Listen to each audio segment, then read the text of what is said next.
በስመ አብ ወወልድ ወመንፈስ ቅዱስ አሃዱ አምላክ አሜን።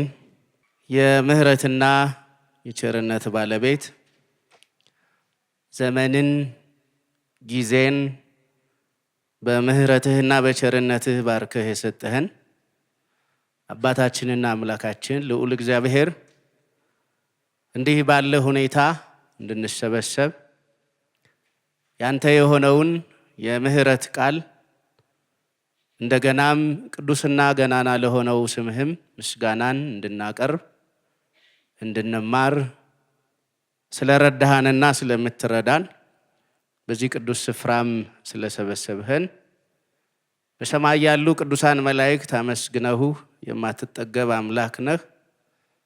እኛ ደግሞ ልጆች በዚህ ምድር ሆነን እንድናመሰግንህ ስለረዳሃን ስለፈቀድህልን ቅዱስ የሆነው ስምህ የተመሰገነ ይሁን።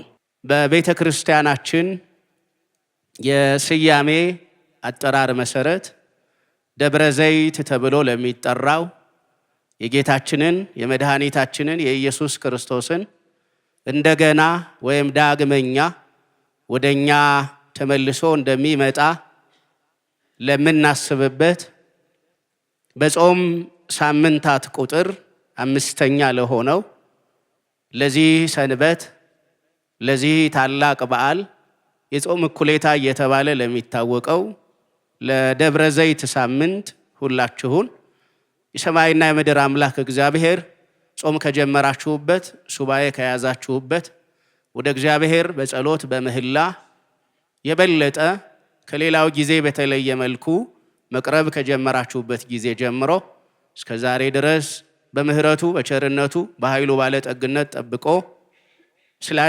ስላደረሳችሁ እንኳን አደረሳችሁ እንኳን አደረሰን። የትምህርታችን መነሻ ኃይለ ቃል በማቴዎስ ወንጌል በምዕራፍ 24 ከቁጥር 36 እስከ 42 ድረስ ያለውን የሚያካትት ወይም ያንን ክፍል የሚይዝ ይሆናል። ስለዚህ በዚህ ክፍል ውስጥ ደግሞ ርዕስ እንዲሆነን እንድንማርበት የትምህርታችን አጭር ኃይለ ቃል እንዲሁ ይሆናል የሚል ነው። በዚህ ኃይለ ቃል አምላካችን እግዚአብሔር የሚያስፈልገንን የሚሆነንን ለመንፈሳዊ ሕይወታችን የሚመጣውን የሚያከብረንን የሚወስደንን ጌታችንን መድኃኒታችንን ኢየሱስ ክርስቶስን ተዘጋጅተን ለመጠባበቅ የምንችልበትን መንፈሳዊ ኃይል ዘላለማዊ ሕይወት የጸጋና የበረከት ጉልበት ይሰጠንና ይጨምርልን ዘንድ የሱ መልካም ፈቃድ ይሆን። ጌታ ይመጣል። ከድካም እናርፋለን።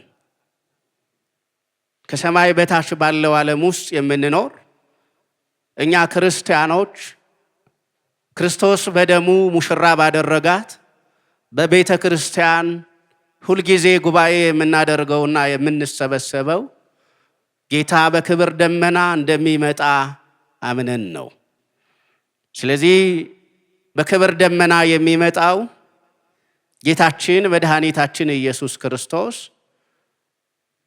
በሚመጣበት ዋዜማ ላይ እንዴት ባለ ሁኔታ የሰው ልጆች እንደሚጠብቁት የሚያሳይ የትምህርት መልእክት ነው የሚኖረን በዚህ ኃይለ ቃል። ስለዚህ በኃይለ ቃሉ ወይም በርዕሰ ነገሩ እንደምታስተውሉት እንዲሁ ይሆናል ነው የሚለው። ይህን ኃይለ ቃል የነገረን መምህራችን አባታችን በመዋዕለ ሥጋዌ መምህርም አባትም ሆኖ አዳኝም መሲህም ሆኖ በመካከላችን የተመላለሰ የመምህራን መምህር የካህናት አለቃ ሊቀ አበው በውስተ አበው በአባቶች ዘንድ የአባቶች አለቃ ሊቀ ካህናት በውስተ ካህናት በካህናት ዘንድ የካህናት አለቃ ንጉሠ ነገሥት በውስተ ነገሥት፣ በነገሥታት ዘንድ የነገሥታት ንጉሥ፣ እግዚ በውስተ አጋይስት፣ በጌቶች ዘንድ ጌታ እየተባለ የሚመለከውና የሚመሰገነው መምህር ዓለም ኢየሱስ ክርስቶስ ነው። ይህን ቃል የነገረን ያስተማረን። እንግዲህ እንዲሁ ይሆናል የሚለውን ቃል ጌታችን እንዴት እንዳስተማረ ሁላችሁም ኦርቶዶክሳውያን ክርስቲያኖች በተለይም በማቴዎስ ወንጌል በምዕራፍ 24 ከቁጥር 1 ጀምሮ እስከ ፍጻሜ ድረስ ያለውን ያላነበበ ይኖራል፣ ያልሰማ ይኖራል ብዬ አልገምትምና ጌታችን እንዴት ይህንን እንዳስተማረ ሁላችን እናውቃለን። ጌታችን ይህን ለማስተማር ምክንያት የሆነውን ነገር ወደ ርዕሱ በማቅረብ ልጀምር። ደብረ ዘይት በሆሳዕናና በቀራንዮ መካከል የተፈጸመ ታሪክን ነው የሚነግረን። ሆሳዕናን ሁላችሁ ታውቁታላችሁ። ጌታችን የዳዊት ልጅ ሆሳዕና በአርያም እየተባለ እየተመሰገነ መሲሐዊ ስልጣኑ መሲሐዊ ክብሩ እየተነገረ ከደብረ ዘይት ተራራ ጥቂት ዝቅ ብላ ከምትገኘው ከቤተ ፋጌ ተነስቶ ወደ ኢየሩሳሌም የገባበት ነው። ወደ ኢየሩሳሌም ሲገባ እንዴት እንደገባ ሳምንቱን ጠብቆ የሚተረክ ስለሆነ በዛ ሳምንት የምትረዱት ነው። ግን አቤቱ አሁን አድን የሚል ጩኸት ነበረ። መዳን የሚፈልጉ ብዙ ሰዎች ነበሩ።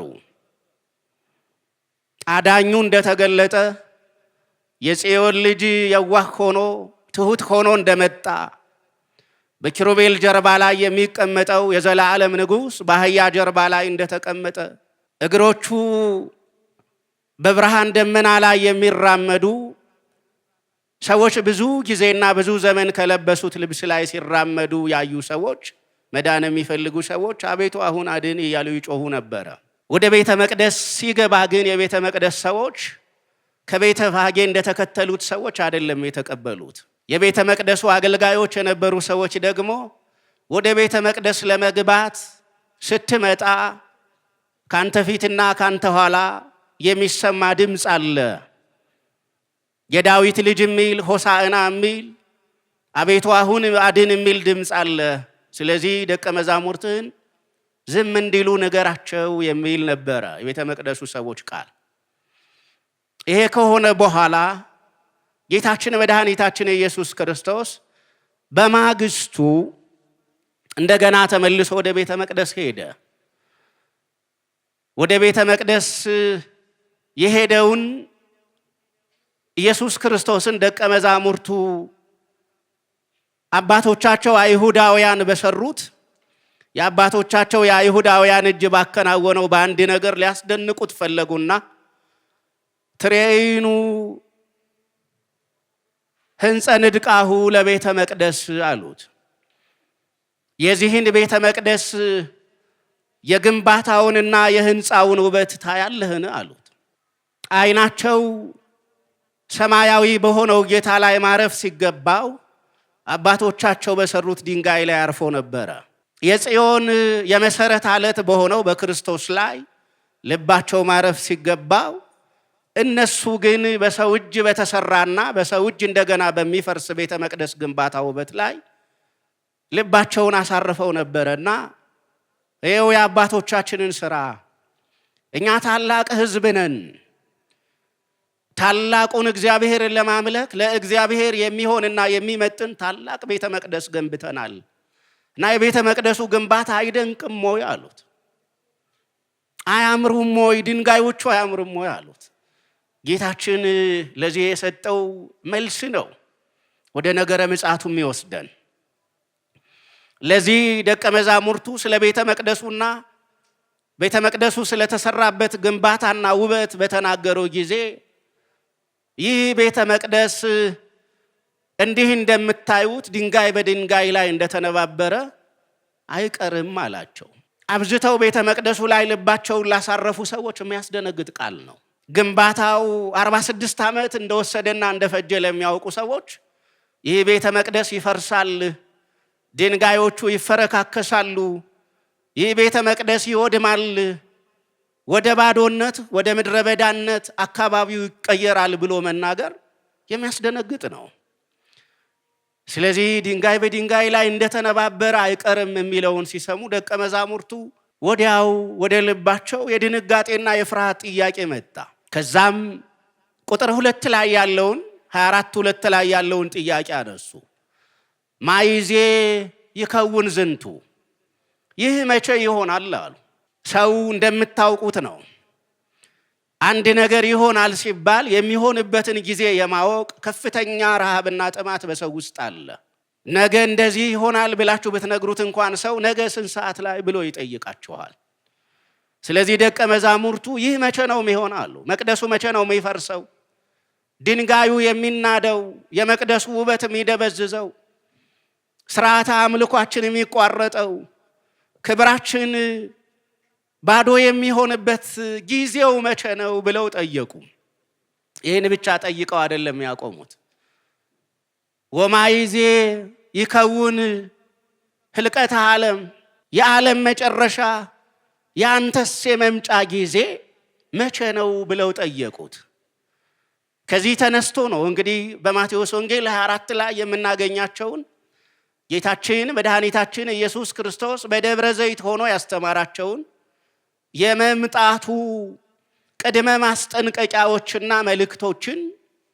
ምልክቶችንም ያስተማረንና የነገረን ማለት ነው። የማቴዎስ ወንጌል ምዕራፍ 24ን ጌታ ያስተማረውን በማርቆስም በሉቃስም እናገኘዋለን። በሶስቱ ወንጌላት የተብራራ ነው። ነገር ግን ዝርዝር ጉዳዮችን የሚነግረንና ምልክቶችን ደረጃ በደረጃ ተራ በተራ የሚተርክልን ማቴዎስ የጻፈው ወንጌል ነው። ስለዚህ ማቴዎስ በጻፈው ወንጌል ውስጥ መቼ ነው የምትመጣ ተብሎ የተጠየቀው እንዲሁ ይሆናል ብሎ በምልክቶችና በምሳሌዎች አሁን እኛ የምንማርበትን ርዕስ ያስተማረ ጌታችን መድኃኒታችን ኢየሱስ ክርስቶስ ነው። ደቀ መዛሙርቱ ጌታ ተመልሶ እንደሚመጣ ጥያቄ አቀረቡ።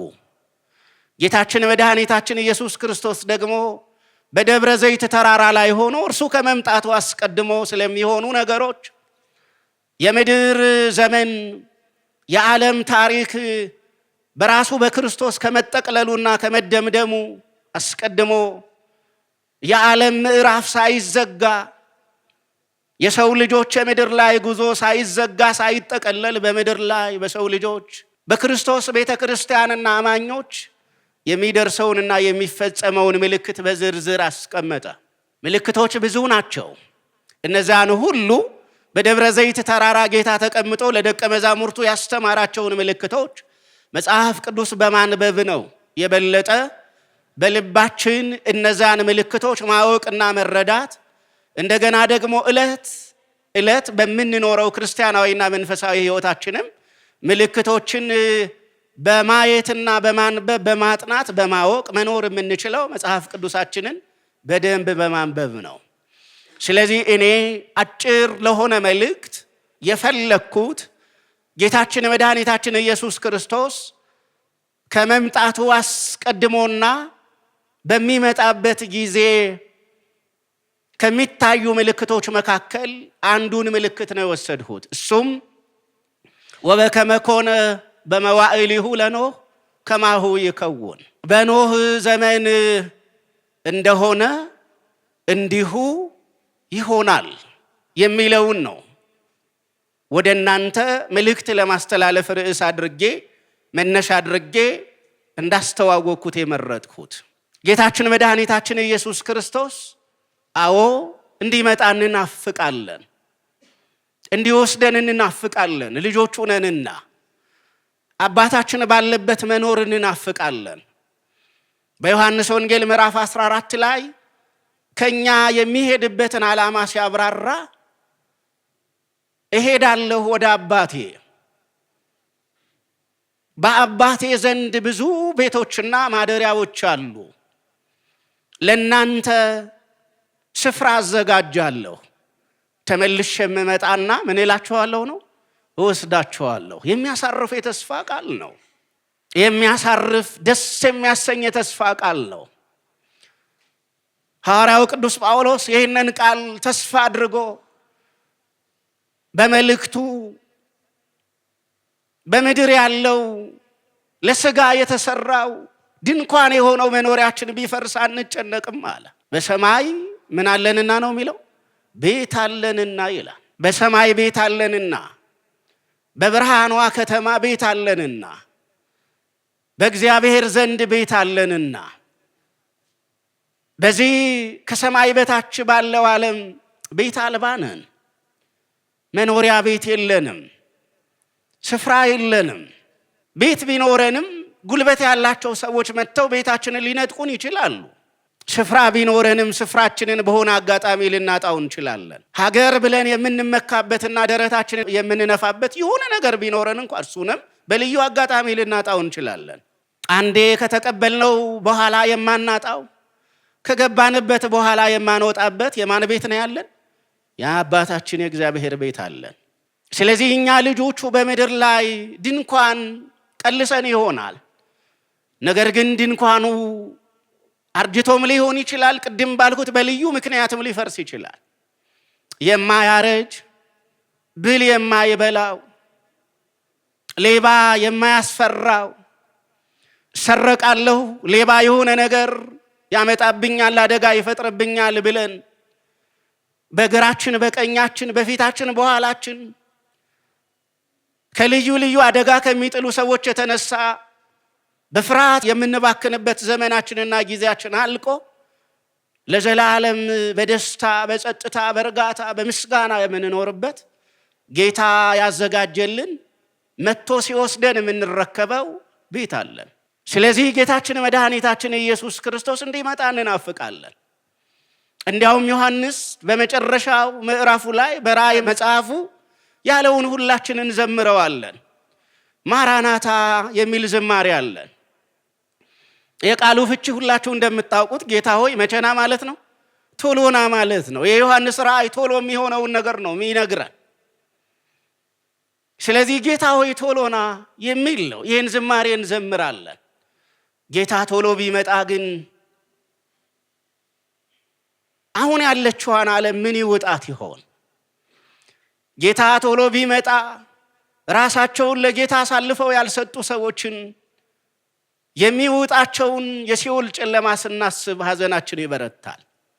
ተልእኳችንም ገና ያልተጀመረ መሆኑን የምንረዳው ጌታ አሁን ቢመጣ የእህቶቻችን፣ የአክስቶቻችን፣ የወንድሞቻችን ልጆች፣ ወንድሞቻችን፣ እህቶቻችን፣ አባቶቻችን፣ ወዳጆቻችን፣ ዘመዶቻችን በስም የምናውቃቸው የሥጋ ዝምድና ያለን የቅርብ ሰዎቻችን ሳይቀር የኃጢአት ገለባ ላይ ተኝተው ይደርስባቸዋል።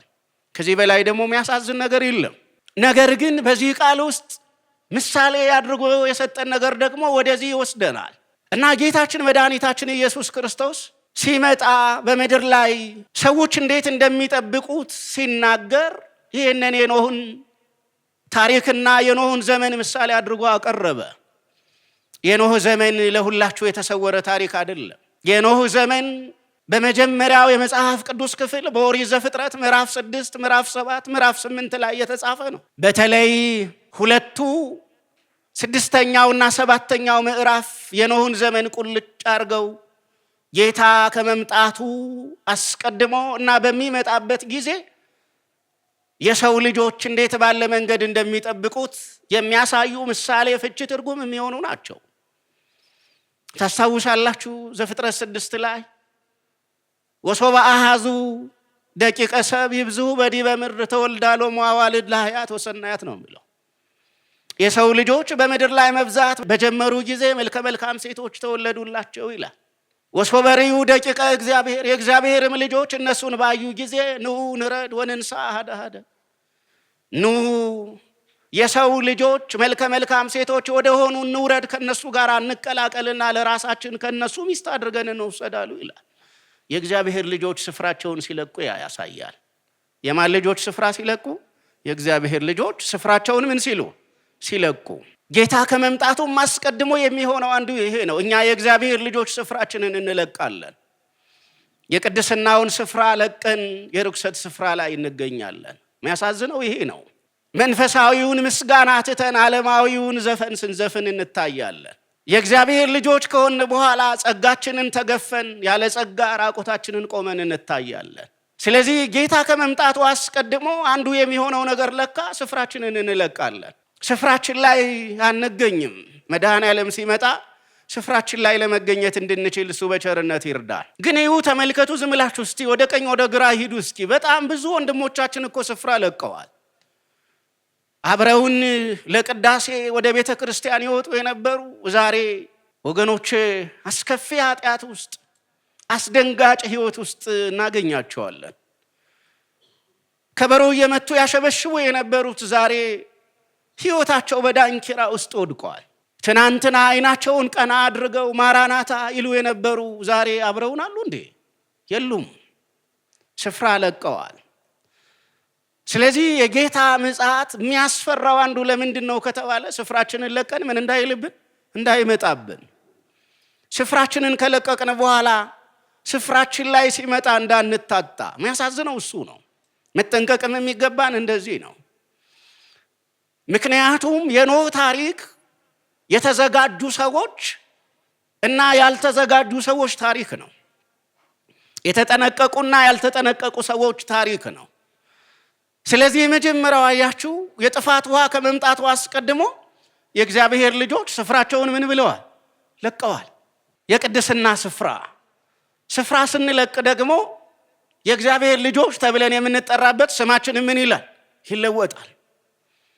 የጌታ ልጆች የምንባልበት ስማችን ይለወጣል። እሱማ አውቀዋለሁ የቤተ ክርስቲያን ልጅ ነው የሚለው ስማችን ምን ይላል? ይለወጣል። እውነተኛ ክርስቲያን፣ ሐቀኛ አማኝ፣ መንፈሳዊ ህይወት ያለው መንፈሳዊ ህይወቱን የማያስነካ እግዚአብሔር ለሰጠው አደራ ታማኝ ሆነ የሚለው ስማችን ይለወጥና ሌላ ይሆናል። ስለዚህ አንዱ ስፍራ መልቀቅ ነው። የጥፋት ውሃ ከመምጣቱ አስቀድሞ የኖህ ዘመን ምልክት የሚሆነን ስፍራ ስለመልቀቅ ነው። ሁለተኛው እኛ ስፍራችንን ስንለቅ የእግዚአብሔር መንፈስ ምድራችንን ይተዋል። ምክንያቱም እዛው ላይ አይታችሁት ከሆነ ወይቤ እግዚአብሔር እንከሰ ይሄሉ መንፈሴ ላይለ ሥጋ እስመ ሥጋ እሙንቱ ነው የሚለው። እግዚአብሔርም ከእንግዲህ በኋላ መንፈሴ በሰው ልጆች ላይ ለዘላለም ምን አይልም አለ? አይኖርም አለ። ምክንያቱም እነሱ ምን ሆነዋልና ነው የሚለው? ሥጋ ናቸውና ይላል። እስኪ ዛሬ ተመልከቱት እስኪ የእግዚአብሔር መንፈስ ምድራችንን የተዋት እስኪመስል ድረስ በምድራችን ላይ የሚፈጸመውን ኃጢአትና ክፋት እያየን ነው አይደለ? የእግዚአብሔር መንፈስ ምድራችንን ለኛ ይተዋታል። እግዚአብሔርን ማሳዘን ስንጀምር፣ ስፍራችንን ስንለቅ፣ ስፍራችንን ለቀን ስፍራችን ወዳልሆነ ወደ ርኩሰት ስፍራ ስንሄድ፣ ወደ ዓለማዊና ወደ ስጋዊ ሰፈሮችና መንደሮች ስንገባ፣ ከመንፈስ ቅዱስ ከተወለድን በኋላ በስጋና በደም ተደራጅተን አንተ ከዛ አንተ ከዚህ ተባብለን በስጋና በደም ስንዋጋ ስንጋደል ምድሪቱን በደም ሸማ ስንከድናት የማን መንፈስ ይተወናል? የእግዚአብሔር መንፈስ ይተወናል። የእግዚአብሔር መንፈስ የሌለበት ዓለም ህይወት የለውም። የማን መንፈስ የሌለበት ዓለም? የእግዚአብሔር መንፈስ የሌለበት ዓለም ምን የለውም? ህይወት የለውም። የእግዚአብሔር መንፈስ የሌለበት መንፈሳዊ ህይወት አይደለም። ደረቅ ሸለቆ ነው ምን ሆነው? ደረቅ ሸለቆ እንሆናለን። የእግዚአብሔርን መንፈስ እንዳናሳዝን ለዚህ ነው ሐዲስ ኪዳን ላይ ብዙ ስፍራ ላይ የማንን መንፈስ አታሳዝኑ ይላል? የእግዚአብሔርን መንፈስ አታሳዝኑት ይላል። ምክንያቱም የእግዚአብሔር መንፈስ ካዘነ እኛን ትቶን ምን ይላል? ይሄዳል። ከሄደ ደግሞ ባዷችንን እንቀራለን። ደረቅ ሸለቆ እንሆናለን። ያለ ህይወት እንቀራለን። ያለ ጸጋ እንቀራለን። የመንፈስ ቅዱስ ሀብት ከኛ ይወሰዳል። ሀብተ መንፈስ ቅዱስ ከኛ ከተወሰደ እንዳልኋችሁ ነው ስጋ ብቻ እንሆናለን። ስጋ ደግሞ እንደምታውቁት ነው ከእንስሳትና ከአራዊት በጥቂት ነው የሚለየው። ስለዚህ የእግዚአብሔር መንፈስ በውስጣችን መስራት ሲያቆም ስራችን ደካማ፣ ህይወታችን ደካማ። የእግዚአብሔር መንፈስ በውስጣችን መናገር ሲያቆም ጸሎታችን የማይሰማ። የእግዚአብሔር መንፈስ በውስጣችን መናገር ሲያቆም የምናነበው የመጽሐፍ ቅዱስ ቃል በልባችን ላይ የማይበራ። የእግዚአብሔር መንፈስ በልባችን ላይ መናገር ሲተው የጌታን መምጣት ማሰብ የምንረሳ፣ ተዘክሮተ ምጽአተ ክርስቶስን ጌታ ይመጣል የሚለውን ሐሳብ ጌታዬ ይመለሳል በደመና ይመጣል፣ በክበበ ትስብእት ይመጣል፣ በግርማ መለኮት ይገለጣል። እግዚአብሔር ሰምቴማን ይመጽእ ብሎ ዳዊት በመዝሙር የተናገረው እግዚአብሔር ከምስራቅ ይመጣል፣ የአማልክት አምላክ ይገለጣል። እሳት ይነድድ ቅድሜው፣ በፊቱ ለጻድቃን አክሊል የሚያስገኝ ፍርድ ይፈረድላቸዋል። ለኃጥአን ደግሞ ከኔ ሂዱ የሚል ድምፅ ይነገራቸዋል የሚለውን የጌታን መምጣት እንረሳለን መንፈስ ቅዱስ ከኛ ሲለይ። ስለዚህ የጥፋት ውሃ ከመምጣቱ አስቀድሞ ምድሪቱን መንፈስ ቅዱስ ለቀቃት። ከዛም ኔፍሊሞች በምድር ላይ ተመላለሱ፣ ጉልበተኞች ምድርን ተቆጣጠሯት። ሥጋ አይንበረከክም። የሚንበረከከው ማን ነው? መንፈስ ነው።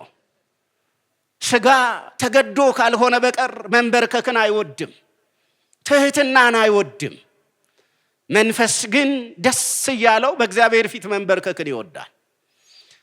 ስለዚህ የእግዚአብሔር መንፈስ ምድሪቱን ሲተው ሥጋውያን ምድሪቱን ተቆጣጠሯት። ኔፍሊሞች ረጃጅሞች፣ ቁመታሞች፣ ሩጠው የማይቀደሙ፣ ታግለው ማንም የማይጥላቸው፣ ወንድሞቻቸውን ለመግደልና ለመጣል ልባቸው እንደ ቁመታቸውና እንደ ኃይላቸው የጨከነ ኔፍሊሞች ምድሪቱን ተቆጣጠሩ። ከዛም ወነስሐ እግዚአብሔር በእንተ ዘገብሮ ለሰብእ በሚለውን ቃል አገኘን። እግዚአብሔርም ሰውን በመፍጠሩ ምን አለ? ተጸጸተ የሚለውን ቃል አገኘን። በልቡም አዘነ። ይሄ ዘመን ልክ እንደ ኖህ ዘመን እግዚአብሔር መልአክ ልኮ አዋጅ በሁላችንም ጆሮ ቢናገር ኖሮ ምን ይሆን የምንሰማው? እግዚአብሔር አሁን ባለው ዓለም ልክ እንደ ኖህ ዘመን ተጸጽቶ ይሆን? በልቡ አዝኖ ይሆን? ወይስ አሁን ባለው በምድር ላይ በምናየው አይናችን ጆሮአችን ከቅርብ ከሩቅ በሚያየው እግዚአብሔር ምን ይል ይሆን? እግዚአብሔር ምን ይል ይሆን? በመጽሐፍ የገለጠልንን እግዚአብሔር ምን እንዳለ እናውቃለን። ግን እንዲያው እግዚአብሔር አሁን መልአክ ቢልክ ሚካኤልን ወይም ገብርኤልን ወደኛ ቢልክ አሁን ያለውን ዓለም አሁን ያለውን የዓለም ሕይወት የዓለም ስርዓት እንዴት ይሆን የሚያየው? እንዴት ይሆን የሚገልጠው? እና ወነሳ እግዚአብሔር በእንተ ዘገብሮ ለሰብእ አለ። እኔ ይገርመኛል ይሄ ቃል ብዙ ጊዜ እግዚአብሔርም ሰውን በመፍጠሩ ምን አለ? ተጸጸተ። ከኋላ ዘፍጥረት 1 ላይ እኮ አይታችሁ ከሆነ ሰውን በመልካችንና በምናችንን እንፍጠር ነበር ያለ፣ በምሳሌያችን በደስታ ነበር እንደዚህ ያለው። እዚህ ግን በልቡም አዘነ። በልቡም አዘነ። ያ በእግዚአብሔር መልክ የተፈጠረ ፍጡር አያችሁ ባልተፈጠረበት በአውሬ መልክ ሲመጣ፣ ያ በእግዚአብሔር ምሳሌ በምድር ላይ ስልጣን ይዞ እንዲመላለስ ውብና ድንቅ ሆኖ የመንፈስ ቅዱስን የሕይወት እስትንፋስ ተካፍሎ መለኮታዊ ጸጋ በላዩ ላይ በስቶለት ብርሃን በላዩ ላይ በርቶለት ያ በእግዚአብሔር እጅ በእግዚአብሔር ድንቅ መለኮታዊ ዕቅድ የተፈጠረ ያ ሰው ባልተፈጠረበት በእንስሳት መልክና ሁኔታ ሲመላለስ እግዚአብሔር አዘነ። ከዛም እግዚአብሔር ወደ ምድር ተመለከተ። እግዚአብሔር ምድርን በተመለከተ ጊዜ ተበላሽታ አያት ይላል። ምን ብላ አያት? ተበላሽታ። ምድር በራሷ አትበላሽም። ምድርን የሚያበላሻት ማን ነው? ሰው ነው። ምድር በራሷ አትበላሽም። ምድር በራሷም ውብ አይደለችም። ግን በተፈጥሮ እግዚአብሔር ውብ አድርጎ ነው ምድርን የሰራት። ታውቃላችሁ፣ እግዚአብሔር መልካምና ውብ አድርጎ ፈጣሪ ነው። ነገሮችን ሁሉ መልካምና ውብ አድርጎ እንደሰራ እናውቃለን። ስለዚህ እግዚአብሔር መልካምና ውብ አድርጎ ወደ ሰራት ወደ ምድር ሲመለከት ምድርን በአደራ የሰጠው የሰው ልጅ ምድርን አበላሽቷታል። በውሃ ሳይሆን በወንድሞቹና በልጆቹ ደም ሞልቷታል። በበቀሉና ፍሬ ለማፍራት አበባ ባወጡ እንቡጦች ሳይሆን እንቡጥ ሕፃናት በመንገድ ላይ ወድቀዋል።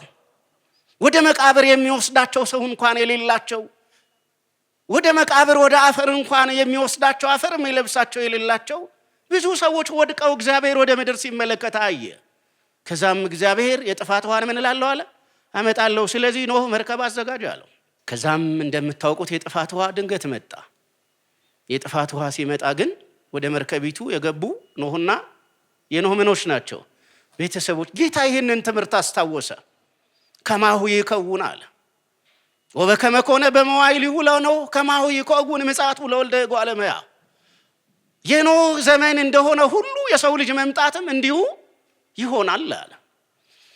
ስለዚህ ይህን ርዕስ ለመልእክት እንዲሆን የፈለኩት እኔ እየተዘጋጀን ነው ወይ የሚለውን ጥያቄ ሁላችንም በልባችን እንድናነሳ ነው። ምክንያቱም ጌታ የነገረን ድልዋኒክሙ ንበሩ ነው። ተዘጋጅታችሁ ምን በሉ ኑሩ ነው ያለ። እመጣለሁ ግን ተዘጋጅታችሁ ምን በሉኝ ጠብቁኝ። ለመቀበል ተዘጋጁ። ሙሽራ ሆኜ እመጣለሁ። ሙሽራይቱን እናንተን ለመውሰድ እመጣለሁ። እናንተ የኔ ሙሽራዎች ናችሁና እናንተን ሙሽራ ሆኜ ለመውሰድ ምን እላለሁ እመጣለሁኝ። ሙሽራ ሆኜ ስመጣ ግን እናንተም ሙሽራውን ለመቀበል የሚያስፈልገውን ነገር በሙሉ አድርጋችሁ ተዘጋጅታችሁ ምን በሉኝ ጠብቁኝ። እኔ ሙሽራ ሆኜ በመመጣበት ጊዜ ሙሽራውን ለመቀበል ካልተዘጋጃችሁ ግን በኖህ ዘመን እንደሆነው በእናንተም ላይ እንዲሁ ይሆናል። ስለዚህ መርከባችንን አዘጋጅተናል ወይ ነው። ጌታ ይመጣል። ማን ይመጣል? ጌታ ይመጣል። ክርስቶስ ይመጣል። አይቀርም። መቼ እንደሚመጣ ቀኑንና ሰዓቱን አልነገረንም። ያልነገረን ደግሞ ለማን ጥቅም ነው? ለኛ ጥቅም ነው። ምክንያቱም ከኛ የሚጠበቀው ቀኑንና ሰዓቱን ማወቅ ሳይሆን ዛሬም ይምጣ፣ ነገም ይምጣ፣ ከነገ በኋላም ባለ ጊዜ ይምጣ፣ ከኛ የሚጠበቀው ሙሽራችንን ክርስቶስን ለመቀበል ምን ማለት ነው? ተዘጋጅቶ መጠበቅ ነው። ስለዚህ ኖህ ከጥፋት ውሃ የዳነው ስለተዘጋጀ ነው። ምን ስላለ ነው? ስለተዘጋጀ ነው። መዘጋጀት ማለት ምን ማለት እንደሆነ ሐዋርያው ቅዱስ ጳውሎስ ዕብራውያን ላይ በደንብ አድርጎ አብራርቶልናል። ዕብራውያን 11 ቁጥር 7 ላይ አይታችሁ ከሆነ ኖህ ስለማይታየው ገና ስላልመጣው የጥፋት ውሃ እንደሚመጣ በተነገረው ጊዜ ኖህም በእምነት መርከብን ምን አለ? አዘጋጀ። ስለዚህ ሙሽራውን ክርስቶስን ለመቀበል መዘጋጀት ማለት ምን ማለት ነው ከተባለ የእምነት መርከባችንን ምን ማለት ነው? ማዘጋጀት ማለት ነው። ጌታን ለመቀበል ከሚመጣው ጥፋት ለማምለጥ መርከብ አለን ወይ ነው። ለእኛ ለክርስቲያኖች መርከባችን በጥፋት ውሃ ላይ ከፍ ብለን የምንሻገርበት መርከባችን ራሱ ክርስቶስ ነው። በጥፋት ውሃ ላይ ከፍ ብለን የምንሻገርበት የጥፋት ውሃ ከታችም ከላይም ይዝነብ ይፍለቅለቅ ምንም አይነት ነገር እንዳያገኘን አዳኝ መርከባችን እርሱ ማን ነው? ክርስቶስ ነው። ስለዚህ መርከባችንን አዘጋጅተናል ወይ ነው። በልባችን ላይ ጌታችን መድኃኒታችን ኢየሱስ ክርስቶስ በእምነት ጌታ ንጉሥ አምላክ አዳኝ ሆኖ ተስሏል ወይ ነው። ልባችሁ ክርስቶስ ሲባል በደስታ ሐሴት ያደርጋል ወይ ነው። ጌታ ይመጣል ሲባል የተዘጋጀ ሰው አይፈራ። መርከብ ያዘጋጀ መርከብ የሰራ በእምነት መርከቡን የሰራ ያዘጋጀ ሰው ምን አይልም? አይፈራ። ምክንያቱም መርከቡን ምን ብሏልና? አዘጋጅቶ ጨርሷልና። ኖህ የጥፋት ውሃ ይመጣል ሲባል ኖህ አልፈራም። ለምን ከተባለ ኖህ እነዚያ የጥፋት ውሃ የሚደመስሳቸውና የሚያጠፋቸው ሰዎች ሁሉ እየሳቁበት እየዘበቱበት እያሽሟጠጡት ኖህ የጥፋት ውሃ ከመምጣቱ አስቀድሞ መርከቡን ሰርቶ ምን ስላለ?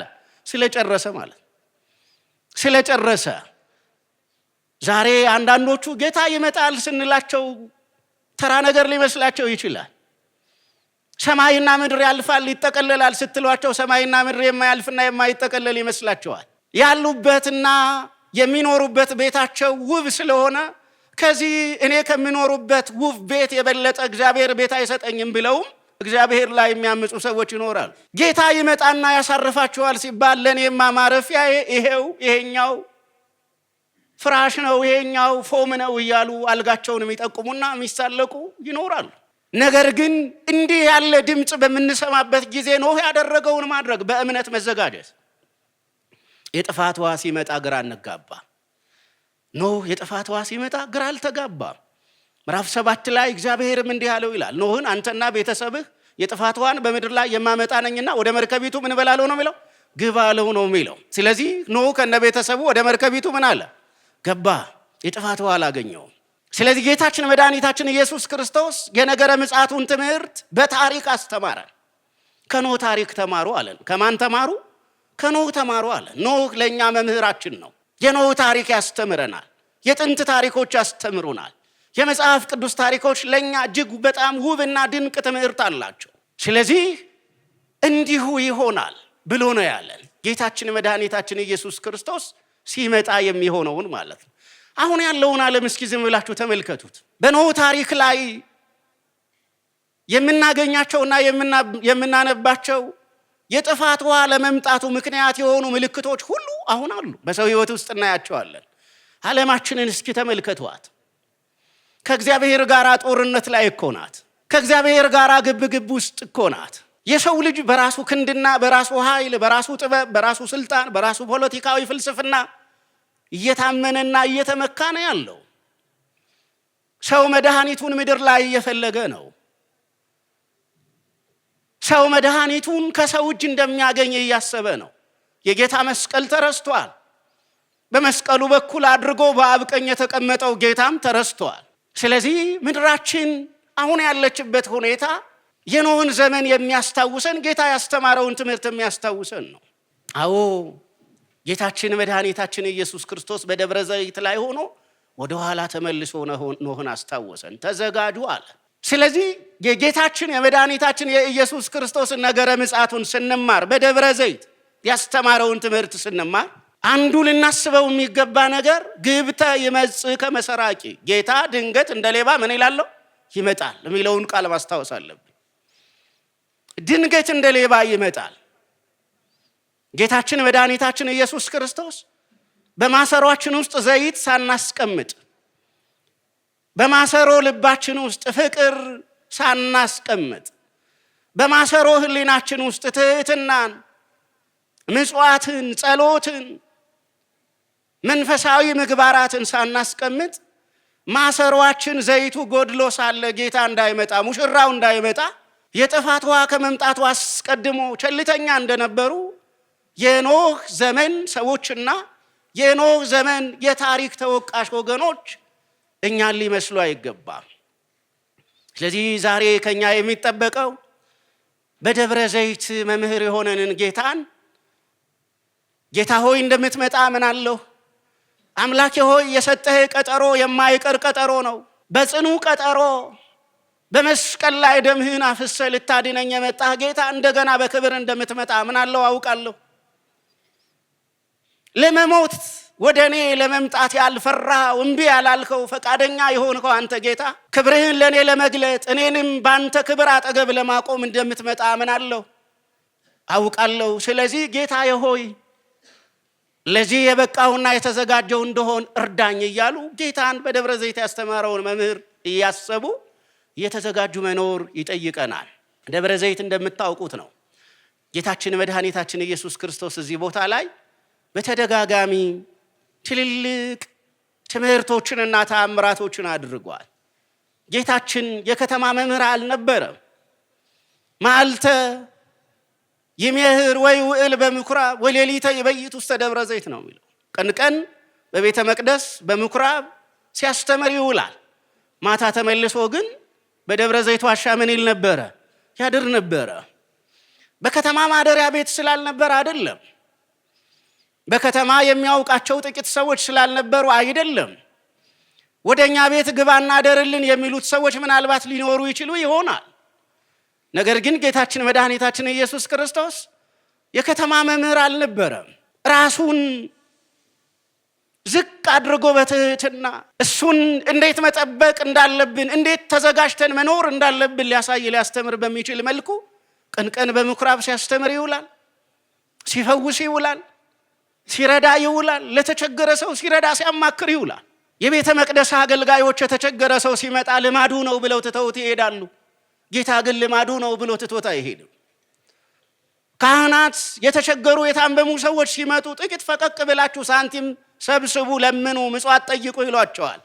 ጌታ ግን ምጽዋት ጠይቁ አይደለም የሚለው፣ ተነስና በእግርህ ሂድ ይላል። አንቺ ሴት ኃጢአትሽ ተሰርዮልሻል፣ ይቅር ተብለሻል እያለ ይቅርታ እያደረገ ይልካል። የካህናት አለቆች ኃጢአተኛ የመሰለች ሴት ወደ እነሱ ከመጣች ይችን ሴት አባሩና አሳዱና ያዟት፣ ከዛም ምስክር አምጡና ይች ሴት በድንጋይ ተደብድባ ተወግራ ትሙት ነው የሚሉ። ጌታ ደግሞ አንቺ ሴት ከሳሾችሽ ወዴት አሉ? ከእንግዲህ በኋላ ደግመሽ ኃጢአት አትስሪ፣ አሁን ግን ወደ ቤትሽ ምን በይ፣ ይቅርታ ተደርጎልሻል፣ ተመለሽ እያለ እንዲህ ያስተማረ እንዲህ የፈወሰ ይውልና ተመልሶ ደብረ ዘይት ዋሻ ውስጥ ያድራል። ደብረ ዘይት ዋሻ ውስጥ ተሰነጠቀ ድንጋይ ውስጥ ያድራል። አያችሁ፣ ተሰነጠቀ ድንጋይ ውስጥ የብርሃን መቅደስ በሰማይ ያለው ኪሩቤል በፊቱ ቆመው ለማገልገል የሚፈሩትና ክንፋቸውን የሚዘረጉለት በክንፋቸው እግራቸውንና ፊታቸውን ሸፍነው ቅዱስ ብለው የሚያመልኩት ያ ጌታ አያችሁ፣ አራዊት እንኳን ለማደር በማይመርጡት ተገደው ካልሆነ በቀር ዋሻ በማያደርጉት በዛ በድንጋይ በተሰነጠቀ አለት ውስጥ የኛ መምህር የኛ ጌታ ልዑል አምላክ በዛ ዋሻ ውስጥ አደረ እና ደብረ ዘይት ጌታ ማደሪያው ነበረች። ደብረ ዘይት ወደ ኢየሩሳሌም ሲመጣ ማረፊያው ነበረች ደብረ ዘይት። ያው ደብረ ዘይት እንደምታውቁት ነው፣ የወይራ ተራራ ማለት ነው አይደለም እንዴ? ወይራ የበቀለበት ስፍራ ነው የወይራ ተራራ ማለት ነው። ምክንያቱም ሰዎች እዛ ተራራ ላይ ስለማይኖሩ ተራራው በወይራ ተክል የተሞላ ነው። ስለዚህ የወይራ ተራራ ማለት ነው። ዘይት ግን ምን ይላል ከተባለ ዘይት የቆሰለን ቁስል ይፈውሳል አይፈውስም? ይፈውሳል። የኛ ፈዋሽ በቁስሉ ሊፈውሰን የመጣ የህይወት ዘይታችን፣ የቁስላችን ዘይት፣ የኃጢአታችን ደዌ ዘይት መድኃኔዓለም ኢየሱስ ክርስቶስ አማናዊው ፈዋሽ፣ አማናዊው ዘይት፣ አማናዊው የዘይት ብርሃናችን ኢየሱስ ክርስቶስ በዛ ለብርሃንና ለቁስል ፈውስ በሚሆነው የወይራ ዘይት በሚመረትበትና በበቀለበት ስፍራ በዛ ጌታ ያድር ነበረ። ያስተማረም እዚህ ተራራ ላይ ተቀምጦ ነው። ይህንን ተራ እንዲሁ ይሆናል ብሎ ያስተማረ። ስለዚህ ተወደዳችሁ ክርስቲያኖች ጌታችን መድኃኒታችን ኢየሱስ ክርስቶስ ሲመጣ ተዘጋጅተን እንድንጠብቀው እሱ በምህረትና በቸርነት ይርዳል። ግድ የለም የተወደዳችሁ እግዚአብሔር የሚወዳችሁ ክርስቲያኖች፣ ይሄ አሁን የምንመካበት በምድር ላይ ያለው ሁሉ ወገኖች አንድ ቀን የማያስመካ ይሆናል። ይዘነው የምንሄድ ትተነው የማንሄድ አንዳች ነገር የሌለን ምስኪኖች ነን። ሁሉን ትተን እንሄዳለን። ሁሉ ይቀራል። እዚህ ምድር ላይ እጅግ በጣም አጥብቀው የወደዱን ቤተሰቦቻችን እንኳን አብረውን አይሄዱም። 9 ወር ከ5 ቀን ወይም በመውለጃ ቀን እናታችን ብላ አመጣ ወልዳን እንደገና በቅፏ ላይ ያሳድጋን እንዲያ ባለ ሁኔታ ውስጥ ስላሳደገችን ደግሞ በልባችን ውስጥ ደግሞ ልቧ አብሮ የሚኖር እናታችን እንኳን ወደ ጌታ በምንሄድበትና በሞት በምንሰበሰብበት ጊዜ መቃብራችን ድረስ መታ አልቅሳ ትመለሳለች። ወገኖች ሬሳ ከሆነ በኋላ ወደ መቃብር ከሄድን በኋላ ሰው የሚያስታውሰን መቃብር ድረስ ነው። ጌታ ደግሞ ከመቃብር ዳር ይቀበለናል። ሰውኛን ማስታወስ ሲያቆም፣ የሰው እጅ ወደኛ መዘርጋት፣ ሰውኛን መርዳት ሲያቆም የማን እጅ ወደኛ ይዘረጋል? የመድኃኔዓለም እጅ ወደኛ ይዘረጋል። ጌታኛን መርዳት ይጀምራል። የኛን ቤት ሲሰርቶ እንካ ቤትህን ይለናል። ስለዚህ እንዲህ ያለውን ጌታ ይመጣል፣ መምጣቱ አይቀርም። የኢትዮጵያ ኦርቶዶክስ ተዋሕዶ ቤተክርስቲያን ነገረ ምጽአቱን እጅግ በጣም በትልቅ ክብርና በትልቅ ጥንቃቄ፣ በትልቅ ትምህርት፣ በትልቅ ስርዓት ነው የምታስታውሰው። ለምን ከተባለ እንዳልኋችሁ ነው። የጌታ መምጣት ነገሮችን ሁሉ ይለውጣል። ነገሮችን ሁሉ ይለውጣል። ምንናፍቀውም ለዛ ነው። ስለዚህ የሚናፈቀው ጌታችን መድኃኒታችን ኢየሱስ ክርስቶስ በሚመጣበት ጊዜ እሱን ለመቀበል ነጩን ለብሰን እንደገና ደግሞ በማሰሯችን ዘይት ሞልተን መብራታችን እንዳይጠፋ እንዳይጎድል መብራታችን ሙሽራውን ለማየት እንዲያስችለን እያበራን ሙሽራውን ለመቀበል እንድንችል በነጭ ልብስ ተዘጋጅተን በንስሐ ተዘጋጅተን በመንፈሳዊ ሕይወት ተዘጋጅተን እንድንጠብቀው እግዚአብሔር አምላካችን በምሕረት ይርዳን። እንዲሁ ምን ይላል ይሆናል። በኖህ ዘመን በጥፋት ውሃ የተደመሰሱ ሰዎች ታሪክ በእኛ ላይ እንዳይደገም እግዚአብሔር በምሕረቱ ይርዳን።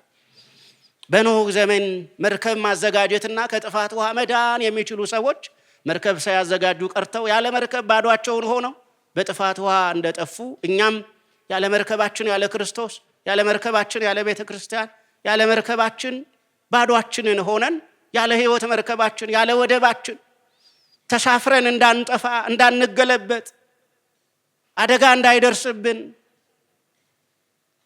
የሚጠብቀን መድኃኒታችን ኢየሱስ ክርስቶስ ነውና ያለ እርሱ ባዷችንን ቀርተን መርከብ የሌላቸው የጥፋት ውሃ ሲመጣ የሚቅበዘበዙ ወደ ግራ ወደ ቀኝ አይተው በጥፋት ውሃ የሚጠፉ የሕይወት እስትንፋሳቸው የሚቆም የዛ የሰባት ካት የጥንት ሰዎች ዘመን ታሪክ የኛ ታሪክ እንዳይሆን ጌታ ሲመጣ ሲሆን በአየር ተነጥቀን፣ ካልሆነ ደግሞ ጌታ ሲመጣ በደስታ እንድንቀበለው እሱ በምሕረት ይርዳል።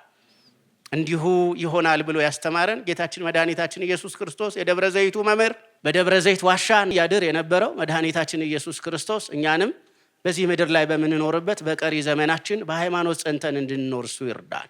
ያስተማረን የመከረን የገሰጸን የቅዱሳን አምላክ አባታችን እግዚአብሔር ስለነበረን ጊዜና ስላስተማረን ስሙ የተመሰገነ ይሁን። በድጋሚ እንኳን አደረሳችሁ፣ እንኳን አደረሰን። ይቆየን።